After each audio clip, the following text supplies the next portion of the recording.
श्री सद्गुरु महाराज की की जय। जय। बंदो गुरुपत कंज कृपा सिंधु नर रूप हरि महामोह तम पुंज जासु वचन रवि कर निकर। मेरा मुझ में कुछ नहीं, जो कुछ है सब तोर, तेरा तुझको सौंप के क्या लागेगा मोर। हे गुरु, संत में ही उपदेशामृत का गुरु महाराज का प्रवचन 26वां प्रवचन। जिनको ईश्वर सदा प्रत्यक्ष रहते हैं उनको संत कहते हैं। जिनको ईश्वर सदा प्रत्यक्ष रहते हैं उनको संत कहते हैं। प्यारे लोगों, शांति को प्राप्त करके जो स्थिर बुद्धि हो गए हैं उनको संत कहते हैं।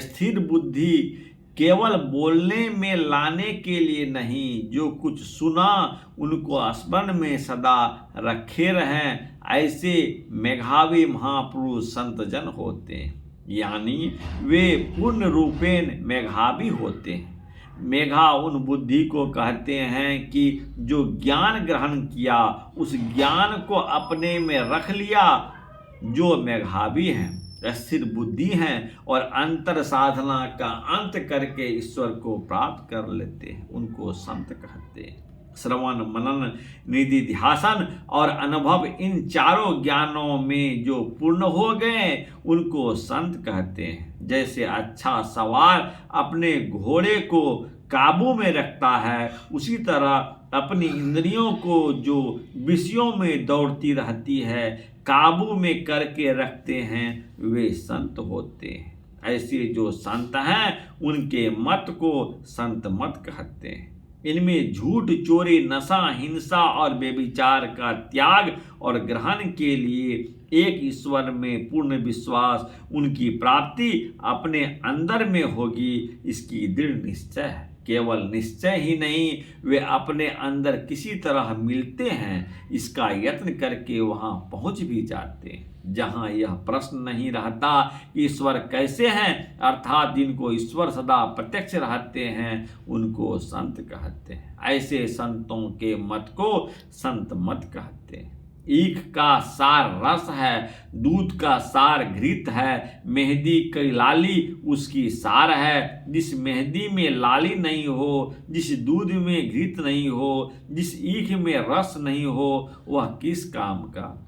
चुनरी में भी रस होता है लेकिन उसमें मिठास नहीं होती। उसी तरह जिस मत में ईश्वर स्वरूप का सही ज्ञान नहीं, वह मत सार के से बिल्कुल खाली है। ईश्वर का ज्ञान ऐसा होना चाहिए कि एक अनादि अनंत तत्व अवश्य है, जिसका मूल नहीं है, वृक्ष नहीं है, उनमें फल ही फल है। वह फल जो प्राप्त करेंगे उनको वह सुख शांति मिलेगी, जो सुख शांति कभी नहीं मिली है। जो इस तरह का ईश्वर का ज्ञान रखते हैं, ईश्वर को प्राप्त किए रहते हैं, उनको संत कहते हैं। जिस रास्ते पर चलकर ईश्वर तक पहुंचा जाता है वह रास्ता बाहर नहीं अंदर है। वह सभी मनुष्यों के अंदर है। वह रास्ता कहाँ से शुरू होता है? जो जहाँ बैठा रहता है उसका रास्ता वहीं से आरंभ होता है। हम लोग इस शरीर में कहाँ हैं? बाहर कहीं लटके नहीं हैं, इसके अंदर में हैं। जब अपने अंदर देखते हैं तो अंधकार मालूम पड़ता है। यह अंधकार कहाँ है? आँख में है। यही हम लोग हैं। इसको योगी ने अज्ञान चक्र कहा है। यही से रास्ता आरंभ होता है। ज्ञान चक्र के नीचे का भाग अंधकार है, ऊपर का भाग प्रकाश है। इन दोनों के बीच में गुरु से युक्ति जानकर मन और दृष्टि को टिकाने का अभ्यास करें तो अंधकार से बाहर निकल आवेगा। जहां अंधकार या प्रकाश रहता है वहां शब्द जरूर रहता है। जो अंधकार से प्रकाश में आवेगा तो अंदर का शब्द जरूर सुनेगा। अंधकार की ज्योति पकड़ने का जो साधन है उसको दृष्टि योग कहते हैं, और शब्द पकड़ने का साधन को शब्द साधन या नादान संधान कहते हैं। संत कबीर साहब की वाणी है, शब्द खोजी मन बस करे, सहज योग है यही, सत शब्द निज सार है, यह तो झूठी देही। दूसरी जगह कबीर साहब कहते हैं, साधो शब्द साधना कीजे, जेहि शब्द के प्रकट भय सब होई, शब्द गही लीजे। गुरु नानक साहब भी कहते हैं, शब्द तुरिये वीर संसार, शब्द निरालमो अपर अपार, शब्द विचारी तरे बहु भेसा, नानक भेटू न शब्द अलेखा। सबे सुरती भया परगासा, सभा को करे शब्द की आशा, पंथी पंखी स्यू नित राता, नानक शब्दे शब्द पछताता। हाट बाट शब्द का खेलू, बिनु शब्दे क्यों होवे मेलू, सारी सृष्टि शब्द के पीछे, नानक शब्द घटे घटिया छे। दृष्टि योग और शब्द योग ये दोनों खास तरह के संत मत की साधना है। प्राणायाम योग का भी लोग प्रशंसा करते हैं, लेकिन भगवान श्री कृष्ण के जो द्वापर युग के अंत में थे, कोई वाणी श्रीमद् भगवद गीता में है, उस गीता में प्राणायाम योग का कोई खास अध्याय नहीं है।